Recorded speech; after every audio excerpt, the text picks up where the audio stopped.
Price the lord. ಪ್ರೀತಿಯ ದೈವಜನರೇ, ಈ ದಿನದ ಜೀವದ ವಾಗ್ದಾನ ಏಷಾಯ 48ನೇ ಅಧ್ಯಾಯ 17ನೇ ವಚನ.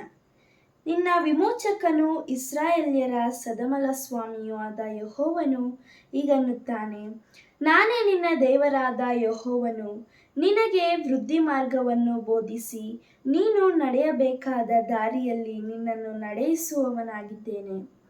Isaiah chapter 48 verses 17. The Holy God of Israel, the Lord who saves you, says, I am the Lord your God, the one who wants to teach you for your own good and that direct you in the way you should go. ಪ್ರಾರ್ಥನೆ ಮಾಡಿಕೊಳ್ಳೋಣ. ಪ್ರೀತಿಯುಳ್ಳ ದೇವರೇ, ನಿಮಗೆ ಸ್ತೋತ್ರ ಕರ್ತನೆ. ಅಪ್ಪ ದೇವರೇ, ಈ ಸಮಯದಲ್ಲಿ ಈ ವಾಕ್ಯ ಭಾಗಗಳನ್ನು ಅನುಗ್ರಹಿಸಿದ್ದಕ್ಕಾಗಿ ಸ್ತೋತ್ರ ಕರ್ತನೆ.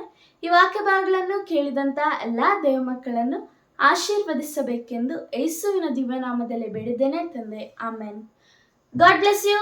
Price the lord.